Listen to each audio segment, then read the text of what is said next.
What is up, everybody? Welcome back to the Triple H podcast, Happy Hour Hoops, your one-stop shop for enjoying a cold beverage, listening to our ice-cold basketball takes, everything NBA all the time right here. Dunny and Jake, as always. Today we have tons of off-season stuff. Right after our last podcast is kind of when everything started to hit the fan. Kyrie, KD, the Rudy Gobert trade, my Boston Celtics making moves, DeAndre Ayton, all the possible landing spots for him and what's really going on there. And then a little look ahead to the 2022-2023 season, talking about some players that we have our eyes on and then some teams that we think will make it the distance next year. Maybe some familiar faces, maybe some newcomers to that group. Jake, are we ready, sir? Born ready. Let's get right into it. Start with this KD Kyrie drama, of course, because that is the hot topic, the hot button issue that we have here. We've had, honestly, the last several months, it seems like, between these two guys. And all year. It's been a year straight of Nets drama. Oh my God, bro. Like, literally since the end of last season. They're like the nucleus of the entire league right now. Oh my God! Like, when did we stop talking about the Nets? Like, I feel like we've been every single podcast. There's like a Nets topic on there since whenever we knew Kyrie wasn't going to get the vaccine. Whenever that was apparent, yeah. I don't remember when that was. And then as soon as Simmons joined the team, it was just alternating weeks between Kyrie subjects and Simmons subjects. But here we are. Even back to when Harden got traded. Even that was like we were speculating it, and then it was finally happening, and then it was like they're never to get. It's just been a melodrama for the Brooklyn Nets. But keep going. No, yeah, but here we are. Kevin Durant, Kyrie Irving, both allegedly want to leave the Nets. We know Kyrie did opt in, but obviously unhappy there. It didn't seem like the organization was willing to give him a long term. I don't know if he would have signed a long term. We know he opted into his 1-year deal. That doesn't really mean all that much. He could still be, very well out the door. And then, of course, Kevin Durant still 4 years left on his massive deal. He requested a trade pretty much right after we got off our podcast last week. So now we have all of this to talk about. I guess starting here with what you put in the doc, Jake, what are our initial thoughts here? Why don't you kick us off with that? Well, last week I wasn't really surprised. I mean, there had been all the rumors surrounding it, right? That if Kyrie opted out or whatever, were the rumors that Kevin was going to leave.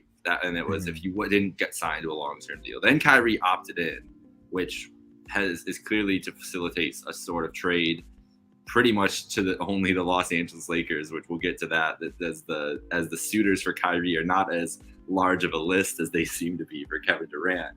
But yeah, I wasn't surprised initially, and I'm still not surprised. What I'm really not surprised about now is the Nets not blinking at everybody, being like, no, like we want another superstar with it. Because what can Durant? He has no actual leverage other than these deals.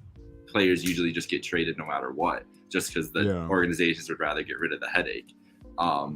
but he has no leverage. He's not even into his 3-year extension yet. He's going into the last year of his original deal, and the extension will kick in afterwards. Like, he has 4 years left with whatever team he ends up going to. It just seems like this could go on a lot longer than, I kind of thought it was going to be done in the first couple days when the news first broke, that it would be something that has already, like, kind of something that was already in the works. So it was a surprise to us as much as anything, but them going public with it wasn't a surprise. Now I feel like we could get to, end of July, August, and maybe Kevin is still, because what incentive do they have to rush until there's a deal that they absolutely love? And it seems like most of the teams that we're going to be talking about here, whether it's the Phoenix Suns or it's Toronto Raptors or Miami Heat, whatever, they don't want to give up the pieces that the Nets are looking for in this, specifically when it comes to players. So it's going to be a stalemate. Someone's going to budge here, but I think if you're the Nets, I'd wait it out as long as possible. Like, we just saw, we'll talk about it later. You just saw the deal Rudy Gobert got in a trade. That should be the starting point for Kevin Durant, like starting point. So I think we might be in for a long summer. That's my thoughts right now. Yeah, and I never know, like, going off that, I never know how much of these to actually believe, but I saw one of these quotes from an anonymous GM, which I really don't usually like to take these for what they are, so I guess take this with a grain of salt. But anonymous GM said that Ayton, Mikal Bridges, and Cam Johnson plus 5 picks wouldn't be enough for KD.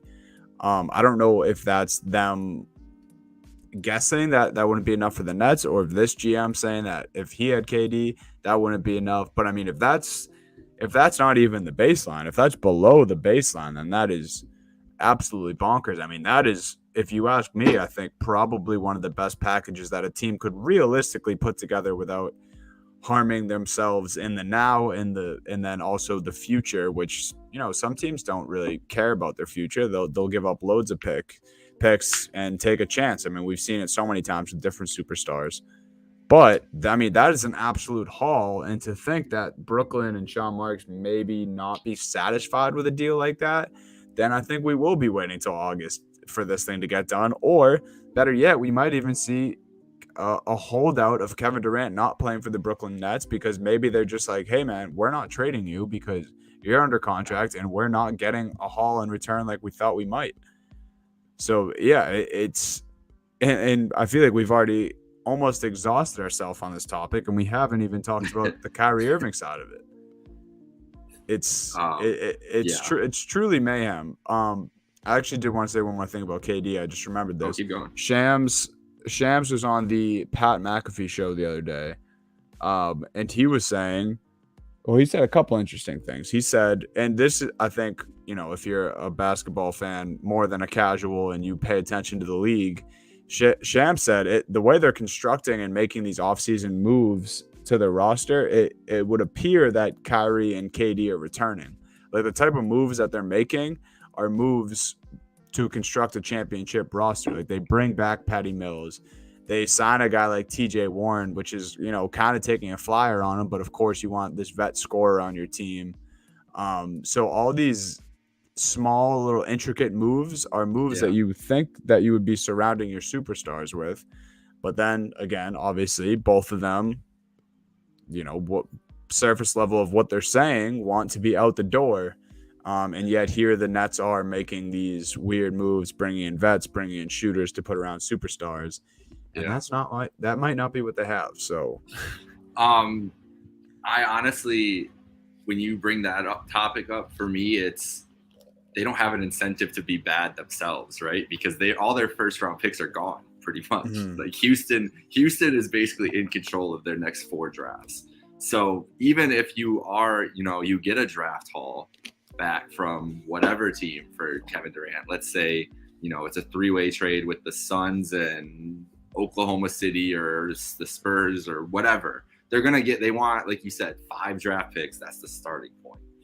It's not going to be their picks though. Like, it's going to be a good team's picks. It's going to be a team that is contending right now, because those are the teams that are realistically going to be making a move for Kevin Durant right now, unless they somehow get into some kind of 3-team trade where they can pick up a good pick from one of these lower tier teams in the league who's willing to take on, whether it's a DeAndre Ayton as a sign and trade or whoever else is getting traded.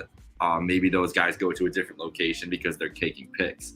But the team has to be good. Like, not has to be good, but they if they're bad, they don't get the rewards for it. So might as well just, take flyers on an injured TJ Warren or bring back Patty Mills. Also, they're probably anticipating, if you're trading Kevin Durant, like the guys, they're asking for Devin Booker, like they're asking for Scotty Barnes, they're asking for the top of the top line here.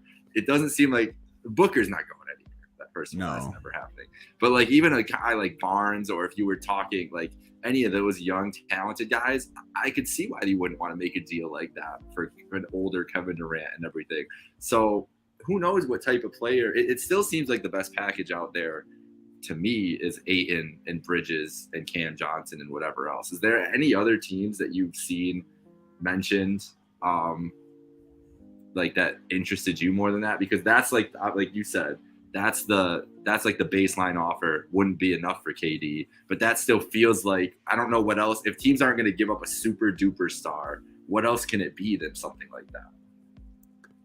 Yeah, and this is, I'll bring this next guy up in a sec, but I really think, and as crazy as this sounds, because we haven't even seen him play a game as a net yet, I think a lot of this rides on Ben Simmons too, because it's like, if this was just KD and no one else was on the roster aside from Kevin Durant and then a whole bunch of role players, like you have this guy who was a number 1 overall pick. He's an all defensive player. He still has a lot of career in front of him, and he's very, very talented. And Ben Simmons, he's supposed to be ready by training camp. That was the report at the end of June. So you kind of have to, as much as the Nets may not want to, I feel like they also have to base their next move with this Kevin Durant trade off of what is Ben Simmons on this team going to look like. Is franchise player Ben Simmons? Yeah. Baby. Is he going to be the centerpiece? Is he going to be that franchise guy, or do you try to bring in someone with a higher regard, a more based superstar than Ben Simmons, and then Ben Simmons falls into this secondary or maybe even third piece? Yeah, it's super interesting. Just another team that I actually think has the leverage to do it. Maybe the draft assets, maybe the young players, and maybe they wouldn't even want to do this, but I think the Pelicans could send a pretty decent package to the Nets. Ingram, it would have to be Ingram, right? Yeah. Right. Yeah. I think for both, contract wise, and then just, kind of someone the Nets might be looking for. I mean, how many years have we heard since Ingram's entered the league that he's baby Kevin Durant? Yeah, right. Maybe obviously nowhere near the skill level, but maybe you take in a guy like BI and Jackson Hayes, or some of these other young talented guys that the Pelicans have. Yeah, Larry Nance just on the move one more time. Why not?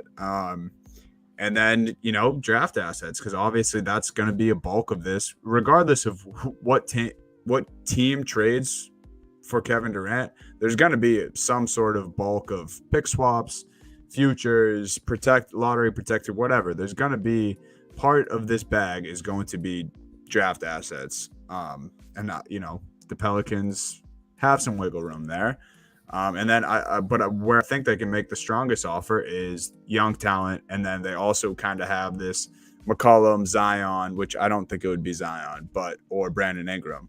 I think it would be either Ingram or McCollum, and maybe even both. I mean, maybe you do a couple futures and McCollum and Ingram. I mean, I think that would move the needle, at least for me, if I'm a GM sitting up there, far more than some of the, things that we've heard about, like you said, the Suns not being willing to trade Booker, or the Miami Heat, not wanting to give up Bam, or not being able to give up Bam because of the Ben Simmons situation, and then not. That's such a weird rule, by the way. It's so weird. I didn't know about that until this situation.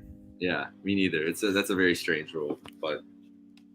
Yeah, I mean, and this is why I think a lot of it comes down to the guy Ben Simmons for that weird rule, for what is it going to look like? I mean, how many times last year during the postseason did we hear that he was close to return? And then he still had to go through all this rehab. Apparently, he's not 100% healthy yet. Like I just said a few minutes ago, by training camp is the, the timeline that they have marked on their calendar that he should be back playing basketball and ready to go. But I don't know, man. Like he should have already been back. It's still anyone's guess. Like the longer that it takes that we don't see a deal for Kevin Durant, it becomes less and less, it becomes less and less understandable. Who knows at this point? And that's a weak answer, and it's a boring answer. But we're just gonna have to keep swallowing these rumors for the next X amount of months. I mean, this could go right up until the season starts, if you ask me. I really have no idea. Do you have any closing thoughts on KD here before we move on to a little Kyrie drama, or what? I do think the Pelicans are the best offer. If it was McCollum, if Ingram is the best star, I think that feasibly is available just because of the presence of Zion. Does Durant really want to deal with a Zion situation? I don't know. But the thing is, he doesn't really have a choice. He doesn't really have a choice. He asked for this. Yeah, they could make him. I really think the funniest outcome is him ending up with the Kings somehow. It's like a De'Aaron Fox, like De'Aaron Fox, Shaedon Sharpe, Sabonis, type deal. And then it's Davion Mitchell and Kevin Durant and nothing else really. Keegan Murray, yeah. Like just some team like out of the blue like that would just be hilarious. I still feel like it's going to be the Raptors. Even without Scotty Barnes has to be involved in it, and that's the Raptors just trying to be like, apparently hey, we're not trading Scotty. Yeah, but they said today that they won't. But if Scotty Barnes, if he's really if you can keep Pascal and you can keep Van Vliet and get rid of Scotty Barnes and Anunoby and picks from whatever else, the Raptors, I just feel like you have to look at that and take you're automatically a top 3 team in the East right there. If that's your top 3, and they have great pieces still on that roster when it comes to like Gary Trent, Crochet, like that who can fill in for a Barnes and a OG Anunoby and someone else, probably somebody else would have to be involved in there too. But that just feels like once Toronto started circling, I was like, oh yeah, that's gonna make the most sense. But I don't think they can do it without Barnes. And I would I would trade Scotty Barnes for Kevin Durant. That's basically what I'm saying. I would as well. I also wonder, I mean, I don't know if they've outright said this, but like if you keep Barnes, and I don't know if the Nets would want to do this, but if you keep Barnes and you dish Pascal instead, if it's like Pascal, OG, Chris Boucher, and some picks, I don't know if that's enough to get the deal done, but I also wouldn't mind a KD, Van Vliet, and Scotty Barnes trio. Yeah. And you're kind of, banking on KD carrying a little more if you ask for that, because Siakam, he already kind of has this proven, like, I can semi-carry this team. But if you're able to keep Van Vliet. The excitement for that for me would be seeing Pascal and Durant together. As much as I'm not like a Pascal like fan per se, I feel like him with Durant, like what we saw him be able to do with Kawhi, and he's obviously it just takes so much pressure off him. Yeah. It'd be really fun to just see like pick and rolls with them, everything else. I don't know. That's the only team that like when they're in the mix after the Kawhi thing, I'm like, damn, gotta look out for the Raptors. And the Suns, like when it comes to the Suns, I don't know. I just don't think teams love Ayton that much. That's what it seems like to me. Yeah. I mean, yeah, there's just so many moving pieces here, right? Like, I feel like once you finally start to make like or form this any opinion that makes sense, or any fake trade that makes sense in your brain, then it starts to be like, oh, well, then there's this whole drama with DeAndre Ayton, and then, well, what about Kyrie Irving? What about Ben Simmons? It's like all of this madness is just tied into each other. And here we were at the beginning of this offseason saying, oh, no really big name free agents, like What are we going to do? And then all of a sudden, people who weren't available. There's always one. There's always one. This is a Ryan Russillo rule that everybody should live by. Is there's always one player that we don't know that's unhappy that we're going to find out about. This year happened to be Kevin Durant. This year there happened to be like 4 of them. That's the thing. And so you want to get into the Gobert trade, because the most interesting thing to me about the Gobert trade isn't Gobert. Rudy Gobert traded for 5 first-round picks and 5 players to the Utah Jazz, or to the Timberwolves from the Utah Jazz. So what was your, I'll flip it around to you, what you asked me, what were your initial reactions and what are your reactions now after seeing the Gobert trade? Initial reaction, I thought it was one of the worst trades in NBA history. I really thought that I really did. I thought this was like an overpaying for like the ages, and I still think it was a huge overpay. I've come down a little bit. I've thought about it a little more. I get the intrigue by the Timberwolves. I really do. I think Cat and Gobert could be very scary. I think it will be very scary for a lot of the regular season. And I think it's awesome that they were able to keep D'Lo, Ant, and Cat to make this move. I think both of those things are very huge positives coming out of this trade. But I mean, just how you prefaced this next subject that we're talking about is 5 picks and 5 players. I think the 5 players might be a bigger hit for them. Like we talk about, everyone's talking about the Timberwolves now, like they're on this championship pedigree. It's like, what championship level team do you know that has literally 0 bench? You just traded away all your rotational pieces. And it wasn't like it was just like, it was Pat Bev, which like he was a huge piece for you guys last year, whether you guys want to admit it or not. I mean, he was the heart and soul of that team. I mean, granted, people made fun of them for the way they behaved after they won a play-in game, but like you don't win that play-in game without Pat Bev. Cat was basically non-existent, and same thing. Cat went non-existent in some of those games against the Grizzlies in that series. Pat Bev was the energy in that series. He's gone. Malik Beasley's gone, who everyone wanted at the deadline, so he's a valuable piece. Vanderbilt's gone, who is a great 3-and-D guy for them. Like, I just think they gave away rotational guys who would be so nice on a championship roster. And I guess you can't have one without the other, right? Like you don't get Gobert without giving up those guys. So you're not on that level if you keep those guys. But I think there was another move that could have been made. I'm also just not a Gobert truther, and that's kind of where I'm sitting at with all that's going on with this Gobert trade right now.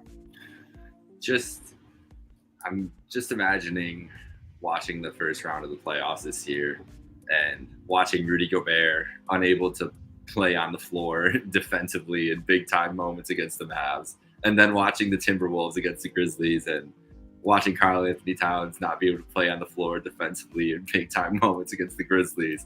And I'm just thinking, how did the Timberwolves get to the point where they're like, you know what we need to do? Put those 2 guys together on the court. And because here's the thing, is they're going to be the biggest fool's gold in the NBA this year, because the Timberwolves are probably going to end up like a 3 seed in the West or something stupid like that. Like regular season record is going to be incredible, 50 plus wins, whatever. Edwards is going to have an incredible year again. They're going to be able to beat up bad teams like we've seen the Jazz be able to do with Gobert. Cat's going to have great shooting nights. They're going to have some nights against bad teams or small teams where they're dominating them on the boards and everything else. And everybody's going to be like, oh, look out for the Timberwolves, blah, blah. I got to clip this for that later in the year because I really think this is what's going to happen. And then they're going to get into a first-round series, and Gobert and Cat are just going to get, like, mushed into a pick and roll for 7 games straight and get knocked out in the first round because they can't do it. It's a different game. They are building a great regular season team, just like the Jazz did. When they get to the playoffs, this team is screwed with Rudy Gobert and Cat on the floor. They're just screwed unless there's a giant leap by Karl Anthony Towns defensively or a giant leap by Rudy Gobert offensively and perimeter defense, I guess, too. But if Cat is better on the perimeter, they can kind of help with that. There's nothing they're going to be able to do against good teams in the playoffs. There's just nothing. When you have those 2 guys, you can't play them on the floor at the same time. I don't know how you could. Yeah, and yeah, this is I like a lot of the points that you made there, and that's why when I first started talking about this, I prefaced that this is going to be a very good regular season team because no Yeah. doubt they will be 3 seed. I think that's well in reach for this Minnesota Timberwolves team. Sure, 3 seed, give it to them Just now. Why racking up the don't you? win. They're gonna your instincts are dead on. They're just gonna rack up wins. Like Yeah, they're gonna go on crazy streaks. Everyone's gonna it's be like, "Oh, basically look at like the what the Wolves." Jazz were doing for like Yes, the last exactly. 3 years, and now Are they're they our not new going to do that frauds now? anymore. Are the Timberwolves our new? See, and I love Anthony Early Edwards too, frauds. but early frauds. But the way I see it, like this, it looks like they just built a roster to beat the Denver Nuggets. Like that is the only team that I can see them going up against in the playoffs. And obviously, there's room to change because obviously we have no idea with this Kevin Durant trade. The West could still get shaken up, so rosters could change. But judging, like, let's just say we have pretty much these Western teams are set in stone right now. This to me looks like the Minnesota Timberwolves built a team that can slow down a Jokic run offense. Because I think Cat and Gobert on the court at the same time against a team like the Denver Nuggets and the Western Conference, because of how ball dominant their center is, the way Jokic likes to play, I think this could rattle him. Because not only is he going to have to deal with Gobert and Cat when he's trying to play offense, he's going to also have to check one of those two guys on the defensive end. I think that would cause problems for Jokic. I still would probably take Denver in a series, but I'm just saying that's the only way that I can see that this lineup would have an edge on any Western Conference team. Like, what happens if they play the Mavs and Christian Wood and David Bertans are stretching the floor and Gobert's out there? Like, any team that is able to go small, the Memphis Grizzlies with Jaren Jackson Jr., if he's at the 5 and they elect to put Steven Adams on the bench, this Gobert lineup will not be successful. I'm willing to say that now. And yeah, someone hopefully clip this and tell me I'm wrong come playoff time, but I don't think that I will be. I think this was a huge overpay. And yeah, like, not only was it an overpay in the moment for the transaction, for the trade, but you're also taking on Gobert's contract, which I already think that was an overpay. Like, Cat, in 2026, you know how much Rudy Gobert is getting paid in 2026? $47 million. Dude, like, that's gross, man. We're he's 30 right now. Like, it's not like he's 26, 27. He's 30 right now. And we're upset about Russ making that now. Russ has gone full seasons averaging a triple-double. He's won an MVP. Gobert is the reason his team has gotten bounced from the playoffs the last 3 years. I'm not, like, everyone is saying, oh my God, three-time defensive player of the year. Okay. Marcus Smart just won defensive player of the year. Does he deserve even close to that money? No, and he's not getting it. It's so just mind-boggling to me that people just see that he can block shots and catch alley-oops. And, he does other things well. He sets screens well. He rolls to the hoop. He plays fantastic interior defense, but that is just not enough to move the needle, especially when you're paying him that much, when you move away your whole bench to bring this guy in. And, whatever. Yeah, I guess the draft picks can be a wash if you plan to be good for the next 5 years, and they don't matter. But what Cat and Gobert combined are making like $500 million. What happens when you have to pay Ant down the road? I don't know. It just doesn't make sense to me. I mean, maybe he's a rental and Minnesota's management is playing chess, but I don't think that's the case. Nope, I do not. So the next question I have about this, the more interesting part of it to me, is what is happening with Donovan Mitchell in response to this. We all saw, if you haven't seen the Windhorse clip, I don't know what you got. They're literally living under a rock. Literally living under a rock. If you haven't seen the Windhorse clip, here's the thing: is I was on a bus ride. That was perfect. I was on a bus from Chicago to Cleveland on Friday afternoon, and when all I saw on my Twitter timeline every time I opened my phone was just Brian Windhorse pictures or clips the whole day. He literally dominated. They're still. It's never gonna end now. It was on WWE Raw last night. That's how you know it really hit pop culture is when Raw is trying to copy it. Yeah. So Windy is out here right now. And part of his theorizing about the Utah Jazz is, what does this mean for Donovan Mitchell? Are these moves done? Bill Simmons making great points on his podcast earlier this week regarding Danny Ainge. And every time he's shown up to a new team, or at least when he showed up to the Celtics to run them, cleared house, got rid of everybody, and finesses people on basically every trade he makes. And he just got 10 assets for Rudy Gobert. This man is out here wheeling and dealing already. And this team doesn't look like a playoff team next year. We've heard the rumblings around Donovan Mitchell. Do you think he's in a Utah Jazz uniform, or do you think that he is the first domino? Because in my opinion, here's the Kevin Durant domino. Once that falls, the first thing it's knocking over is the Donovan Mitchell domino. I agree with that. That's where it's a tough question to answer. As much as I think Ainge wants to clean everything out and get rid of Mitchell and bring in 10 first rounders for him if he was able to pull off 5 for Rudy, I think Ainge sometimes forgets that he's president of basketball operations for whatever team he's on. I think sometimes he just thinks it's a giant game of poker and draft picks for the most expensive chips, and he's just holding on to them, waiting to cash in. Yep. But I don't know. I mean, it's smart. I will say this: it's smart when you're in a place like Utah that notoriously does not get any free agents, to have this draft accumulation to either make trades or just hit on some guys that you're going to have under control for at least 9 years. Yeah, that's a good point. As far as Mitchell being in Utah, me personally, if I was Danny Ainge, I would try to keep him around. I think Mitchell is definitely a guy that you can build around. Just the pieces they were putting around him weren't correct. I mean, and most notably Gobert.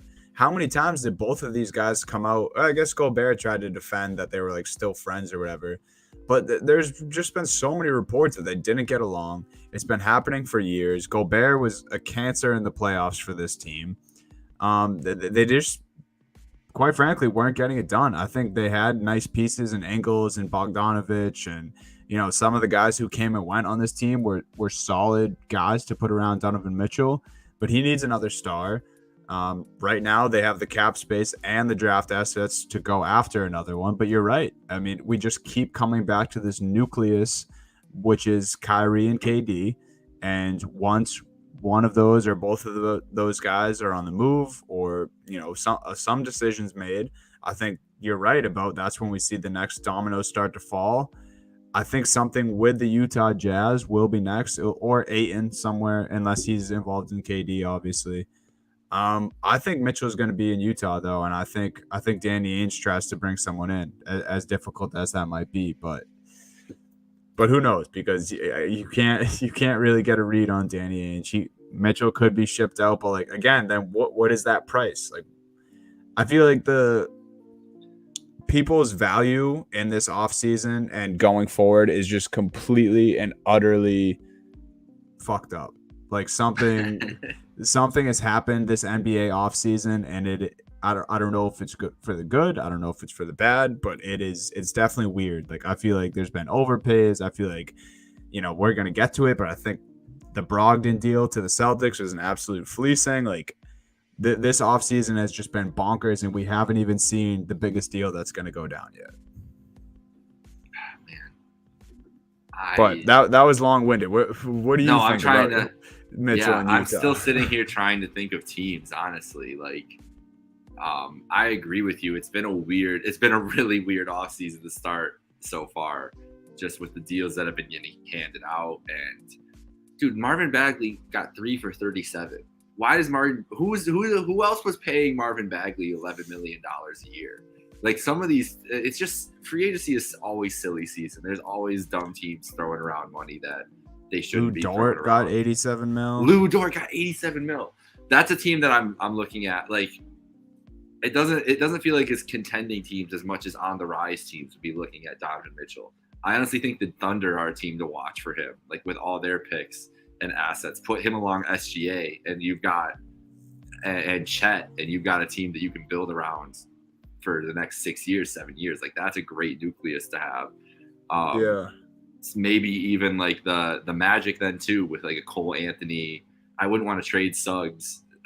but maybe it's worth it for Donovan Mitchell. I think the Bulls are a team to watch for both. Honestly, I meant to mention them with Durant as well, but as a Mitchell kind of deal too. They got a lot of guards they could get rid of.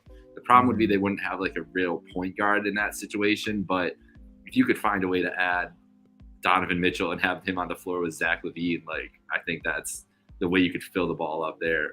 But the team that I'm trying to avoid talking about, the obvious contender, is the New York Knicks. Like an RJ Barrett and all their whatever picks they have and the young guys, Obi Toppin, the young guys they've accumulated. It seems like that has been everybody's favorite spot for Mitchell.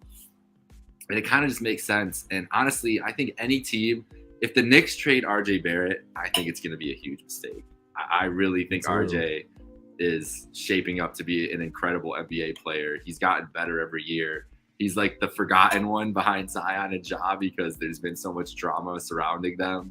And then Randall kind of got all the attention last year. And then Bing Bong Dude got all the attention this year. So everybody's just kind of been sleeping on RJ Barrett. That would be a tough trade for me, but that feels like the inevitable place for me is the Knicks, which I don't like. But yeah, and it's just, just a quick note on RJ here too. I think he almost is like unfairly getting overlooked too, just because maybe it's because of the struggles of the Knicks.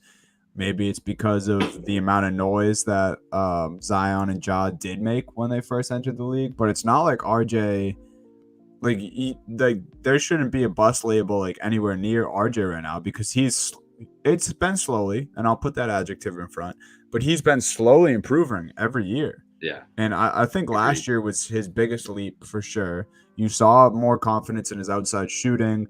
He looked more comfortable in the big moments, like especially when, especially the big drop off that Julius Randle had. I think RJ was like, "Oh wow, this can be my team and pretty easily if these are the guys that they're putting around me." And I think he should keep that mindset because I mean, RJ was a killer at Duke, man, and he is. I think his confidence is coming at this next level. His outside shot's getting a lot better. I think his handle. And now that I'm talking about it, he almost has a similar start to a career as like a Jaylen Brown. Like all the raw talent is there, but really needs to work on like the handle, tightening up the shooting stroke, things like that. And if that's any indication, obviously he has a bright future. So yeah, I think RJ is definitely do that. The Knicks should try to keep around, but yeah, I could see that if Mitchell ends up in New York and Danny Ainge lands himself some RJ Barrett, not bad. It'll be interesting to see Danny wheeling and dealing once again. All right, so before we get on to our last two topics here, any other thoughts on DeAndre Ayton and or Kyrie Irving? So the thing that I saw right before we hopped on that I did want to talk about was the Kyrie thing. And it was centered around the Nets and Lakers. I'm hearing today that all the whispers about Mavs and 76ers being involved in Kyrie and kind of being interested, yeah, that is a no-go, apparently. It's really just the only team that's willing to take him on is the Lakers. Is the Lakers. Maybe. Did you see the Genie Bus tweet? I did. What is that? That's got to be a 2-1 LeBron. A shot at James. LeBron. Yeah. Yeah, had to be a shot at LeBron. This is another... She hasn't tweeted a lot, and the last two things have basically been about team building and dealing with superstars and such. It just feels and then like she brought up like Kobe. Yeah, and it was at like 1 in the morning, I think. It was 11:11 Pacific time exactly, which is a strange time to send a tweet too. It seems very strategic to me, also, just like for as much impact as possible. But Jeannie's very calculated. She's very smart. She doesn't do things for no reason. Right, but you even just saying that and like saying that I was at 11:11 and like she's almost like going galaxy brain on us, like that just reminds me of Kyrie. So maybe they're perfect for each other. Maybe she's just sending out all the signals here. But yeah, so Sixer, we got the Genie Bus drama going on. Who knows how she feels about LeBron? Obviously, there's been some turmoil, I feel like, since LeBron's come to the Lakers between those two. So who really knows what's going on there? Then, we're hearing Mavs and Sixers not really interested in Kyrie. So they're out of the question. And now we're still hearing Lakers very much still interested in Kyrie. Obviously, it's more a LeBron and Kyrie thing than a Lakers Kyrie thing, I think. Exactly. It's It's a LeBron / clutch / whatever mechanisms are in place to force that along. It can't, it's not a Rob Pelinka thing. That's for sure. Exactly. And Kyrie, obviously, that's where he wants to be. I mean, he's made that very notable. I saw that Kyrie bought a house in LA. I don't know how true that is. I don't think that's a truth. Yeah, I don't think that one's true. But there was the picture of Kyrie in the car in LA with a very LeBron-like looking figure. Yes. Like last week, and it really looks like you can't tell. He had you can't tell his face. It was almost like the stature. It's the beard. Yeah, it was like the stature, like the way he was sitting too, kind of. It was LeBron. Like there's no like it was LeBron James. So they've clearly been in communication with each other for a while on this. Right, and then everyone's wondering, it's like, well, how the hell do you make that work? Like you have this contract with Westbrook. Why would the Nets just randomly take that on to get obviously a far, lesser of a player in Russell Westbrook, give away Kyrie? Obviously, there'd have to be draft picks. And then right before we hop on today, I'm seeing rumors that the Spurs could be a potential third team suitor to kind of make all of this chaos in the deal disappear, because a couple of different things, the Spurs are full tank mode this season. So they have plenty of money to spare. They could take on Westbrook's contract if need be, if that's where Westbrook would land in this 3-team deal. They have draft assets, and they have a handful of young guys. Whether they're all that intriguing or not, that's up for discussion. Not really, but they have a clear, or maybe not clear, but they have an idea of what they want to do going forward. Pretty much tank this year, get as high as a lottery pick as they can, and then pretty much a full-on rebuild. Obviously, got rid of DeJounte Murray, got rid of Derek White at the deadline. Yeah. It's a loaded draft next year. It's loaded at the top. Loaded draft. I said to you before we hopped on too, their highest paid player right now, or their two highest paid players, just to put it even more into perspective. Their highest paid player is Doug McDermott, making $13 million. And then the next highest is Josh Richardson, former Celtic, $11 million. So they have all sorts of money. They can take on Westbrook's contract. Then, LA and Brooklyn could work out whatever the hell they want in between. I thought that was very interesting. I'm kind of like, at this point, like rooting for Kyrie and LeBron to team up again, because just do it, dude. At this point, I just want to watch Kyrie play basketball. Like I still can enjoy that. For as much as I hate the off-court antics and hate what he did to the Celtics, I still know that he's that good at basketball that I'll enjoy watching it. For some reason, LeBron is the only teammate that can keep him in check. So I'm rooting for this. I also think it would be cool to see Westbrook kind of go off on his own to the Spurs. Because I don't know. I'm still rooting for Brody. I'm glad he got his money, and maybe, he can do it on his own team and not have to deal with anyone else. So that's something I'm looking out for. Also 3-team trades are always just super exciting. It feels inevitable at this point that it's going to happen sooner than later. I feel bad for Russell Westbrook for being involved in this drama, but he did post that video of him singing Beyonce and after he cashed in on his money and everything. So I think he's pretty good with whatever else happens. All right, let's finish up here with our two things we want to do at the end here. Top 3 players who are going to make a jump in 2022. Dunny, you want to start, or you want me to start here? Well, I think just go all 3. I can go. Yeah, well, let's go every other, and then do a quick little thing about why. Okay. All right. First, I'm going with Anthony Edwards, who I spoke of earlier.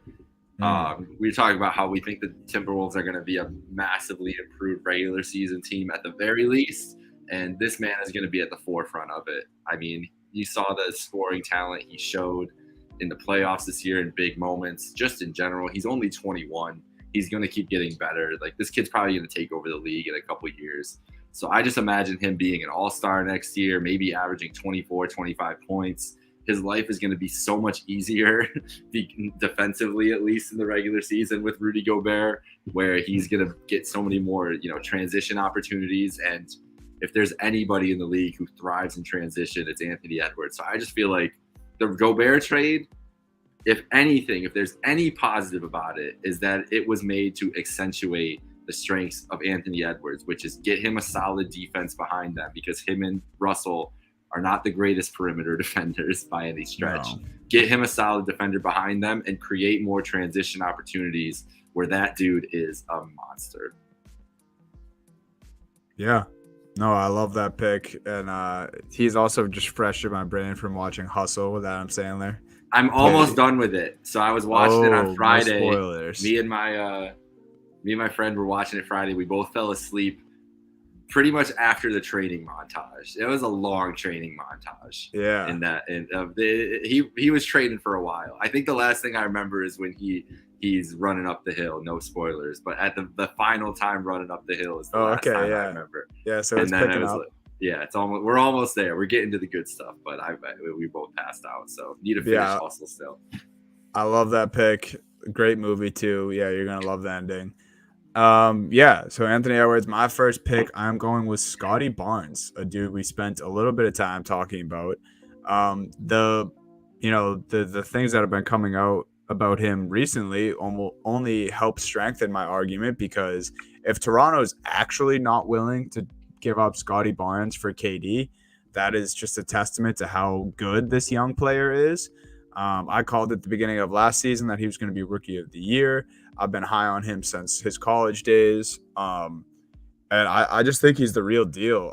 Not to hate on your guy, and this isn't hate, but not to hate on OG Anunoby at all, but I think Scotty Barnes is what they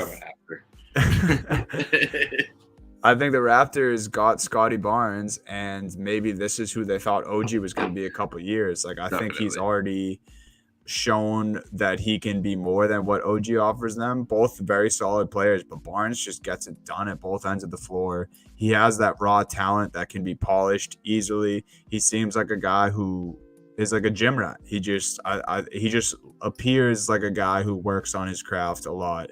And then regardless of the situation, like say they do go and get Kevin Durant, that's just going to be better for Barnes if he sticks around and is able to play alongside him. Or if the Raptors do end up trading him, he goes to a situation in Brooklyn where it's one of the biggest basketball markets in the NBA. You're in New York City. You get to play next to at the very least, you're playing next to an all defender in Ben Simmons. You have shooters around you. You can really showcase your skills if he ends up in Brooklyn. So Scotty Barnes, I think he's going to make a massive jump in year 2. Love that pick. Love Scotty Barnes. I'm picking the pick before him with my second pick. I had to do one homer pick, and it's Evan Mobley.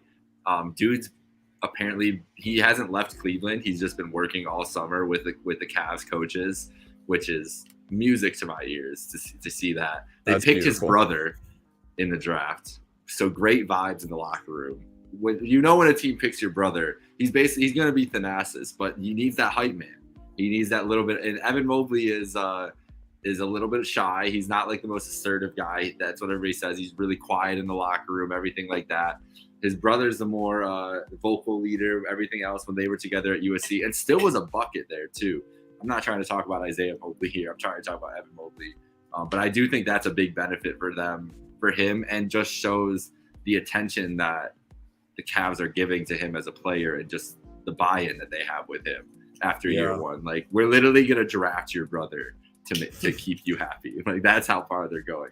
I just think the dude grinds. He was so incredible, but so raw last year. Defensively, I don't even know how much he can really get better, except being stronger in the post and being able to play against centers more. That's probably the biggest thing. But offensively, there's so much room for him to grow. He has a little bit of a spot up game. He has a little bit of an off the dribble game. I think if he I hope this summer he's just turning into a knockdown shooter, whether it's from mid range or from 3-point land. And rather than off the dribble stuff, if he works on that and can be like a 35 to 40% 3-point shooter, he could average like 23 and 11 this year pretty easily. And the assists are going to come for him too. So really interested to see what Mobley does in his second year. I also like saying this about like guys like Mobley who like have similar statures and have this, you can like tell they have the skill set, but like it's just not, they haven't like put it all together yet. Like it's almost like they come in as a baby deer and then it just takes them He it really takes looks them like a just baby that little deer. bit to become a gazelle. Like I mean, I feel like we even saw it with KD when he first came into the Mhm. league. Like he's skittish. Like he loses like his legs at sometimes, and like he'll like lose the ball. Like I feel like, not that Mobley's not strong with the ball, but I just feel like we saw rookie mistakes from him last year. And for some reason, like guys with that like lanky, big stature, like they just appear to me as like a baby deer who seems like a little skittish, maybe doesn't know what he's doing. And then by like year 2, 3, running the fast break to perfection, their footwork's impeccable out of nowhere. That's when they turn into that gazelle. I definitely see that from Mobley coming forward. And yeah, that's love the vibes of the Cavs just bringing in his brother just cause. Just because it's great vibes for him. Yeah. Might as well. It's my like a second round flyer. Go ahead. Yeah, my second round pick here for guys making a big jump in the 2022-23 season, DeAndre Hunter of the Atlanta Hawks. I think that he is going to have a massive jump this year. I think we already saw a great jump, and he was showing off his skills in the playoffs. Obviously, the Hawks didn't have, a deep push or anything, but DeAndre Hunter is a guy who his three ball has become nearly automatic. He's a crazy good perimeter defender. And I think, in my opinion, he's one of the best slashers in the entire NBA and really doesn't get enough credit for it. You mix that all together with the season he had last year. Now he has a guy, DeJounte Murray, playing alongside him, and Trae Young, two excellent playmakers, two guys who can create their own shot. So you think about DeAndre Hunter, you're not being asked to set anyone else up. You're asked to knock down your open shots and then get open, which he's very good at anyway. And now he has two guys who averaged just around 10 assists a game last year, who will be setting him up. So I think way less pressure on DeAndre Hunter this year and way more opportunity. I think DeAndre Hunter is going to take another big jump. The Hawks, if he can start clicking, really, the Hawks are a terrifying team. Like the potential is all there for DeAndre Hunter. I've loved him coming out. Thought he was a great great pick. He was right behind Luka, right? That's the same draft. Mm-hmm. That's what I'm thinking. I'm pretty sure. Or no. I don't know. My DeAndre Hunter was 2019 fourth pick overall. So the year after. That's right. Yeah. Just right behind. I don't know. I can't think of years. Once the draft years start coming into play, I'm just like, I'm not good with the draft classes. DeAndre Hunter, since he came in, I've thought very highly of. He fits perfectly with what they're doing right now, especially with like that starting lineup is one of the best starting lineups in the NBA when it comes to Trae, Murray, Hunter, Collins, and Capella. Like there's no holes on that. They're all playing to their ability. So I'm really excited to see what he does with his role. Just for reference here, I just looked it up. Zion went first, Ja 2, okay. RJ 3, DeAndre 4 to the Lakers, and then your Cavs took Garland at 5 right after. Beautiful, love that. I was very much hoping for Garland at 5 there in that moment. To be honest, I don't know what if the Cavs picked DeAndre Hunter. If it would have switched around like that, would have been a mess. Who knows where they'd be? I was really hoping for RJ Barrett, to be honest. I was really hoping that teams would just turn on him and we could just get RJ. My third pick is Jalen Suggs. And yes, I love this pick. Another grinder that we know is just going to go out there and put the work in the summer. And I think we know how much chemistry he had with Franz Wagner last year. Passing, pick and roll, everything else. Adding Paolo Banchero, who is the most ready-made scorer of this draft, to just everything that they're doing offensively in Orlando. Like Suggs to Banchero just feels like a combination we're going to see for a long time. I have high expectations for both of those guys in their NBA careers, partly because of their basketball, their college pedigree, but just because of their skill set when they came into the league and their willingness to put the work in. I'm really high. I was really high on the potential of Suggs coming out of the draft when he got drafted. Was really high on Paolo this year coming out. And I just think those two together are kind of a match made in heaven when it comes to like a modern pick and roll and a modern big and a modern guard. So I think that addition of Banchero plus just another year of Suggs getting reps under his belt and the game slowing down for him and everything, and improving his shooting a little bit. Hopefully, the sky's the limit really for those two. Yeah, I like the Suggs pick too because, even where I think he's going to have a lot of opportunity this year, I think, and just, knowing what I know about Suggs and how competitive of a guy he is and what we saw from him at Gonzaga, I think he knows that he had somewhat of a disappointing rookie year, and he's probably himself looking for a major bounce back. So I think that's awesome in that case where like Orlando is a perfect place where, like you mentioned, they have just a bunch of young talent. Like, why not do it together? A bunch of opportunity for all of these guys. On top of that, he should have a chip on his shoulder, a little bit of a disappointing first year, and he's a guy who we know is a grinder. Probably will bounce back incredibly. So yeah, love the Jalen Suggs pick there. My last one is a guy who like kind of already had his breakout in a way, but I mean, it's just the sky's the limit when you play with Luka Doncic, and that is why my pick is Christian Wood here. Christian Wood, newcomer to the Dallas Mavericks. We saw at the beginning of last season, he really started to come into his own, and played super well. Like his stats for last season, just under 18 points, 10 rebounds, was shooting 39% from three before he got injured. I just really, really like Christian Wood on this Dallas Mavericks team. I think it's an absolute perfect pickup for them. And yeah, I think what made it easy for a lot of my selections that I picked on these three guys was it's more so Hunter and Wood, but just going into this year with, little to no pressure and just play your game.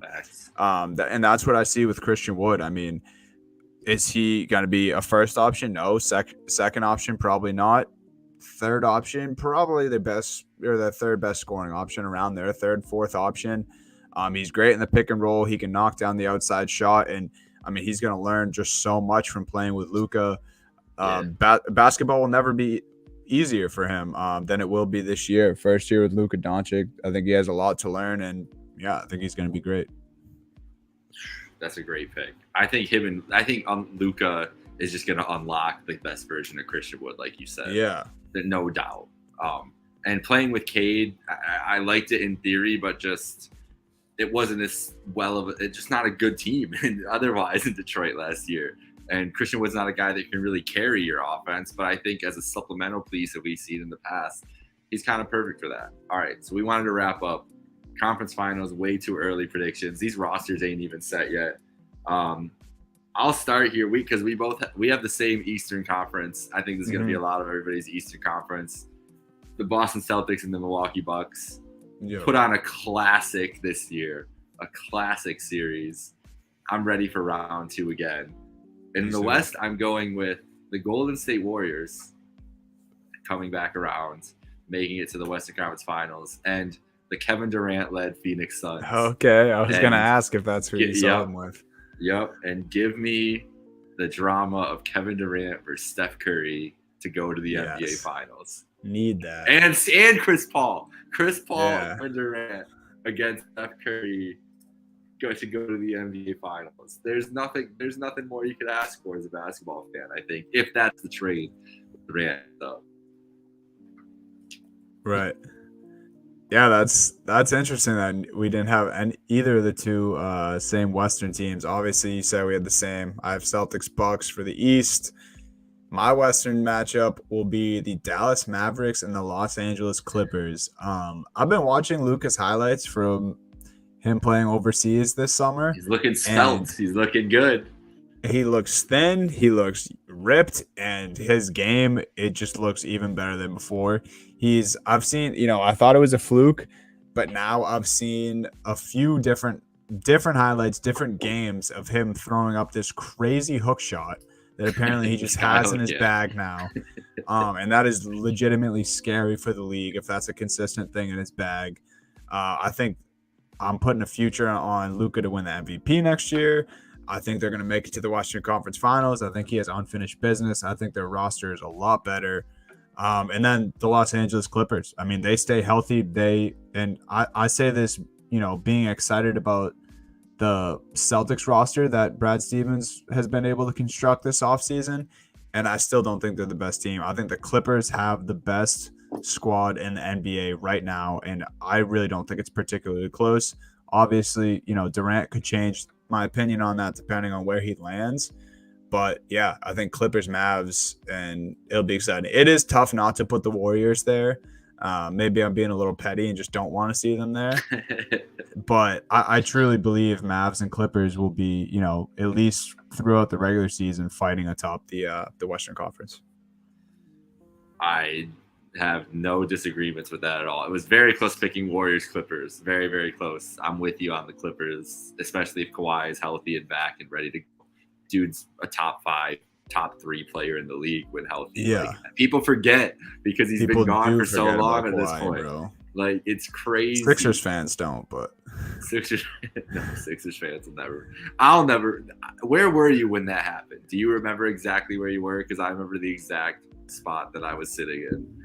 Yeah, I was actually out. I think I was out at a bar with my friends, and I wasn't really paying attention to I was paying attention to the game, but like didn't know it was that close down the stretch. And then I just turned and looked at the TV and like saw that final shot. I was like, oh my God. We were at our junior year house, which you were at that house as well. I remember I was sitting in the chair, and I just remember like I haven't jumped that excitedly for like many sports moments. I didn't even care, but you just saw it, the play unfolding, the ball bouncing, obviously insane. Yeah, poor Sixers fans. Sorry, we had to relive. Yeah, there will never be a buzzer beater like that. Never a better buzzer beater in life. Like, there's just no way. It was magical. That shit was literal. It was literal magic you were watching. Like, that ball was willed. There was no reason. I've seen basketball. You've seen weird bounces on the rim from a basketball. I've never seen one that went. Yeah, I've never even seen a basketball go in like that, let alone out of buzzer beater, dude. Never, like, the bounce. It was just the strangest thing. But anyways, the main point here was do not sleep on the Clippers or Kawhi if he's back. Correct. Because that man is just he really hasn't had an impact in the playoffs in 2 years now. Obviously got hurt a couple years ago, and they still made the conference finals. Yeah, he is due. He's due. And they would cause a lot of problems for people. Neither of us picked the Lakers. Come on. I thought about it. I really Kyrie did. better get there first before I really did. Really did. I would love just give me a Warriors Lakers or a Clippers Lakers in the playoffs at some point next year. That's really all I ask. What if our Final Four is like if the Final Four is a mix of a Kevin Durant led Suns, Warriors, Clippers, and Lakers? Like, the TV ratings will be fucking through the roof. Yeah. Adam Silver is going to be sitting on a stack of money. He's going to be gaming that shit up. Yeah. All right. We got an hour here. We did pretty well here today. So we'll be back next week. Follow us at Happy Hour Hoops. Subscribe to Happy Hour Hoops wherever you get your podcast. For Donovan Holden, this is Jake Micah. Enjoy your night. And since we put this podcast out tonight, I bet Kevin Durant gets traded tomorrow. So I hope you guys enjoy that. Yeah, seriously.